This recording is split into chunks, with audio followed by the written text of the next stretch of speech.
Resort to a surrogate mother, a practical, reliable, altruistic and safe solution for couples who cannot have children.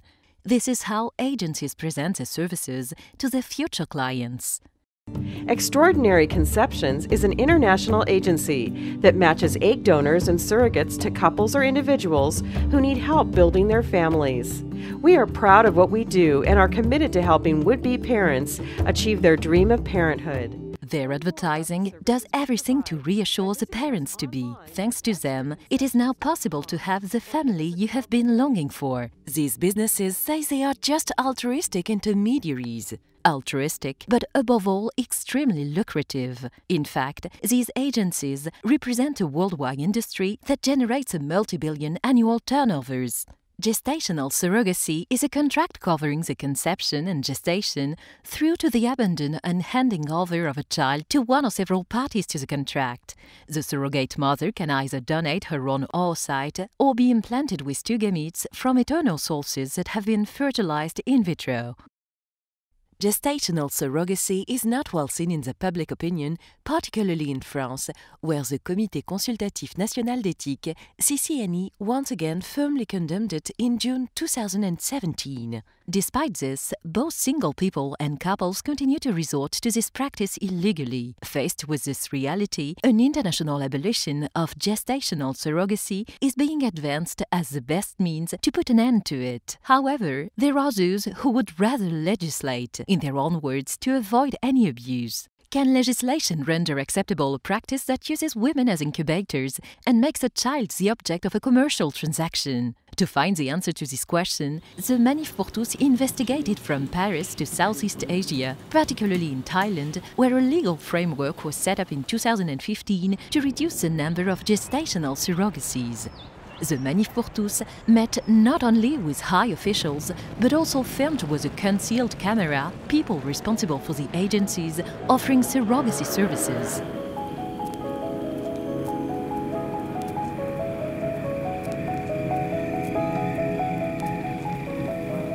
Firstly, we needed to understand how the country had gone from a total absence of control to a restrictive legislation. To do this, we met with those who had been instrumental in preparing the law. Dr. Proksunananda, gynecologist and obstetrician at the Chulalongkorn Hospital, and who is a renowned specialist in the technique of in vitro procreation. Symphosit Kumprafan, lawyer and defender of children's rights, and Junge Thomas, responsible for the NGO Alliance Anti-Traffic, who played a major role in exposing the traffic linked to surrogacy in Thailand. They explained to us what had caused this shift in Thai public opinion that brought the development of this practice to a brutal halt. Maybe we are lucky because we have those three high-profile cases.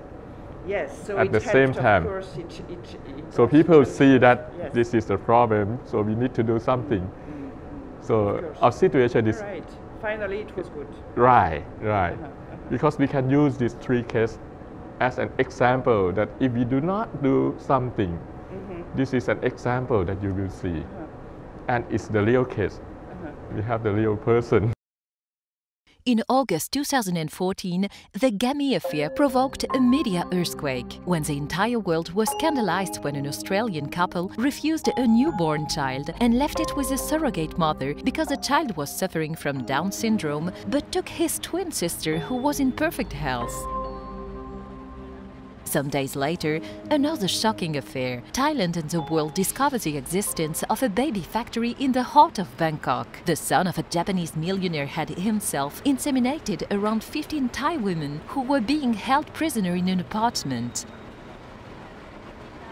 Both these scandals awakened public opinion not only in Thailand but also internationally, and Thailand realized how serious the situation had become. One last scandal shook the country. Alliance Anti-Traffic, presided by Junge Thomas, recognized for their work on exploitation and traffic on human beings, was requested by the authorities in this case.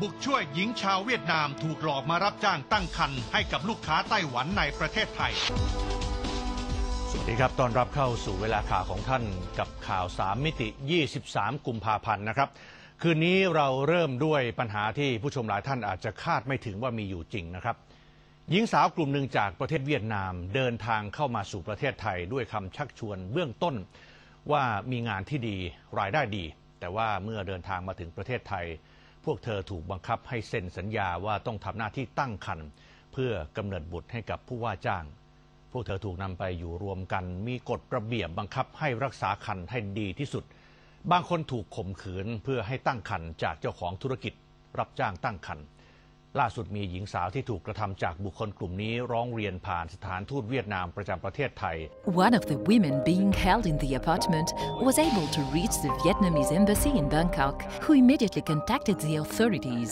This is how Alliance Anti-Traffic became involved in the affair.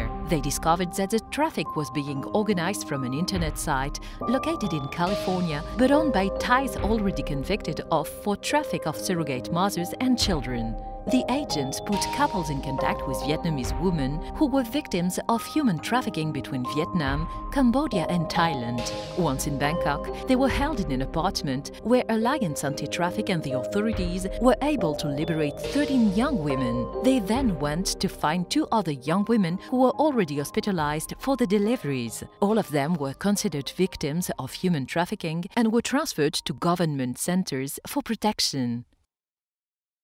On s'est aperçu au cours des investigations qu'en fait 9 hôpitaux de Bangkok étaient impliqués dans ce trafic, oui. Que le trafic durait depuis au moins 3 ans. Donc les dossiers qu'on a retrouvés dans les hôpitaux prouvaient donc que le trafic durait au minimum 3 ans. Les femmes venaient d'un village, tout du même village au sud du Vietnam, étaient d'abord envoyées au Cambodge et ensuite étaient envoyées en Thaïlande, donc, où elles étaient reçues. Pour les clients donc, qui étaient en attente de leur bébé, la plupart venaient d'Asie. Il y en avait qui étaient chinois, taïwanais, hongkongais, de Hong Kong, et un couple qui vient des États-Unis. D'accord. D'accord. Les femmes étaient donc dans une maison qui apparaît d'ailleurs sur le site web. Donc, elles étaient dans de très bonnes conditions, avec piscine et elles étaient bien traitées. On montrait qu'elles étaient. Oui, ça fait partie du marketing, ça faisait partie du marketing de cette agence. Voilà, exactement, exactement. Et rien ne se faisait dans les maisons. Les maisons, c'était uniquement pour faire garder les femmes, et donc tout se faisait dans les hôpitaux.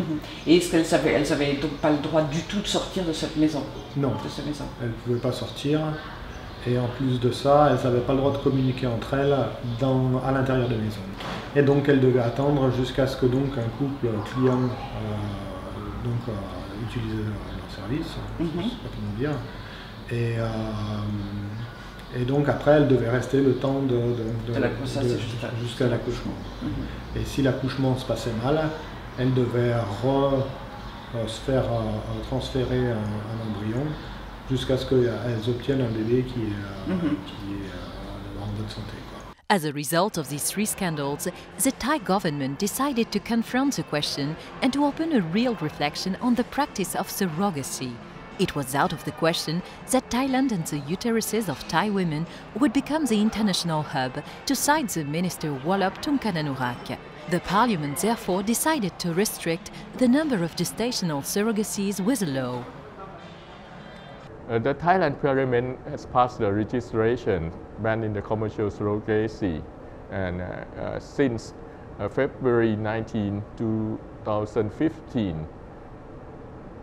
And this, we think that we're gonna try to close the loophole in the country public health law. Only the couple. Only the couple, married couple. Yeah, and married couple. In the family. Yeah, and moreover, we limit only. I mean, the woman who volunteer to have pregnancy instead of the egg donor, they need to be relatives of the husband or the wife, and in case that they have no any relative to volunteer to do this, they need to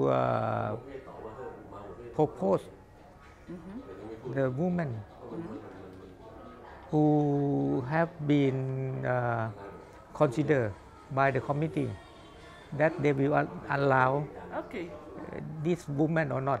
We need to we need to protect the women who have pregnancy, volunteer to have pregnancy. The law has had a remarkable effect in restricting the number of surrogate gestations on Thai territory. Officially, the number of surrogate gestations has dropped from around 4,000 to around 200 per year. This is a very significant improvement. However, the problem is not yet solved. It is necessary to go further in order to protect the dignity of all women and all the children. According to Dr. Pruksanananda and lawyer Shamfazit Kumprafant, the agencies stopped all their activities as soon as the law was voted, and it is now impossible to contact them. The legislative include a ban on advertising and promotions, and shut down surrogate agents and unregistered clinic.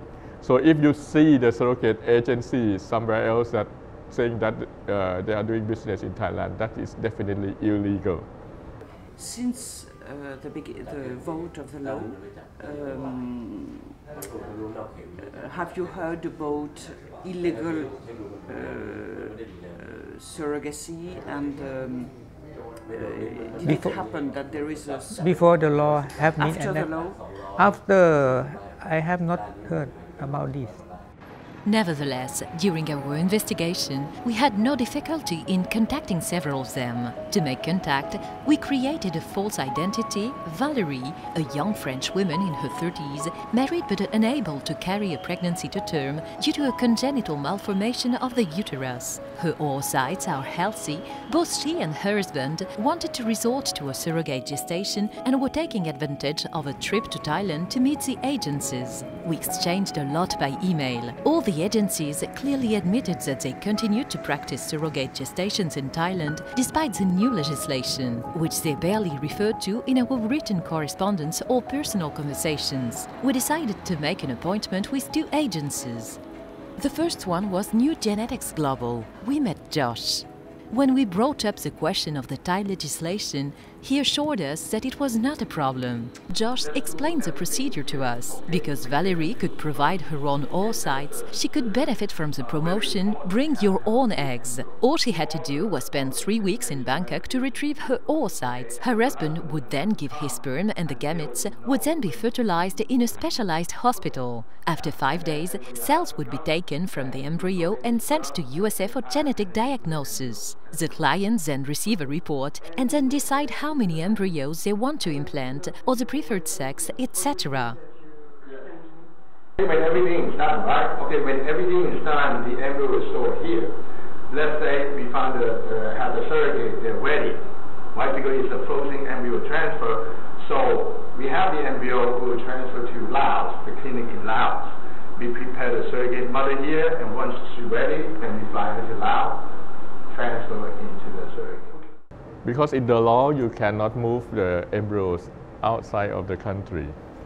So even though going to Cambodia is illegal. One question remained. How would Valérie choose a surrogate mother? New Genetics Global had sent her the profile of 3 surrogate mothers, and she would choose one of them. It is obvious that the question was secondary for him. The only thing that counted for him was the fact they had all already had children, therefore they were able to carry a pregnancy to term and satisfy his clients. The only point he raised was it would be preferable not to choose a Thai woman because of the law. This was the only reference to the national legislation. However, if Valérie preferred a Thai woman, it would be possible. Doesn't matter. Longer than she can give birth. Okay, it's fine. It doesn't matter. Younger Thomas, from the NGO Alliance Anti-Traffic, explains that faced with the law, the agencies have simply found other solutions to offer the clients, and that far from disappearing, they have simply adapted to the new restrictions. This time, Valérie and her husband met Gaurav. He told them that he had to find rapid solutions as Cambodia is currently developing gestational surrogacy activity, which is not making his work easier. Fortunately, this businessman has all the solutions. You also have an option of creating the embryos in India, not doing the embryo transfer, similar to how we would have done in Thailand, yeah. And and then shipping it to either Laos or to Kenya. Same price. I have two last questions. Because, you can have 4 questions, don't worry about it. I'm here for... I have one too. Okay, you have sent a lot of information to us and we read it, but it's hard to make an idea before to see you. But the surrogates are living in their house during their pregnancy, or do you give them an apartment? Yeah. It's a combination of these things, because we cannot force anyone to stay in the same house for 9 months. They have families, they have babies. First 3 months, we strictly force them for the first trimester. They have to stay with us in our own house, in the surrogate house. After the first 3 months, they are flexible. We are flexible for them to go back and come back. The surrogate mothers are closely supervised. Gaurav has an answer for everything, an online catalogue to select the surrogate mother, giving all the details, amongst which are the ethnic origins, guarantees. The solutions are simple. His business is reliable and can provide for all requirements, with a cutting-edge legal service and bank accounts on every continent. This is needed to avoid alerting the client's bank with a foreign transfer involving a large sum. During our meeting, there was never any reference to the child or the surrogate mother. Both were totally ignored in the conversation. It was only a question of discussing the terms of a commercial contract. Despite the law, it is very easy to meet the agencies and sign commercial contracts for surrogacy in Thailand. There has been a domino effect, with the traffic moving from one country to another. After Cambodia, which was in the process of legislating on surrogacy at the time of our investigation, Laos is becoming the new El Dorado, where the agencies can take advantage of the grey areas concerning the activity. After our investigation, a new scandal was exposed. A man, who was obviously one of the members of the networks that we had met and informed one of the local NGOs about, was arrested on the border with Laos. He was transporting embryos in refrigerated containers together with Thai surrogate mothers. They were heading for the Laos clinic where New Genetics Global and the Bangkok Surrogacy Center carry out the inseminations on women from various countries. The police and the public were stupefied to discover that the law had not eliminated the problem and that the traffic was still ongoing in Thailand and throughout the region. Dissuasion by legislation alone will not be sufficient. Gestational surrogacy remains a global issue. In Thailand, as elsewhere in the world, public awareness is pushing legislators to impose limits. However, such laws are clearly unable to put an end to the exploitation of women and the traffic of children. I think this is a global issue. It's not just one country issue. As you may say that in one country prohibit, the people just cross border or going to the other place that we can do. And that is the point. And I think because this is very new, sometimes to ask for people's support, because to make a law need a lot of support. It's not just the community, small communities. It has to be the countrywide. It is urgent for the international community to intervene to protect these women and children victims of this traffic. A huge movement is now in motion to abolish surrogacy. Armed with the investigation results from the field trip, the Manif pour tous spoke at the UN. The international abolition of gestational surrogacy is the only solution that will eliminate this violence done to women and children. Mesdames, Messieurs, la dignité de la femme n'a pas de frontières. Nous avons aujourd'hui rendez-vous avec l'histoire. Nous devons aux femmes et aux filles l'abolition universelle de la gestation pour autrui.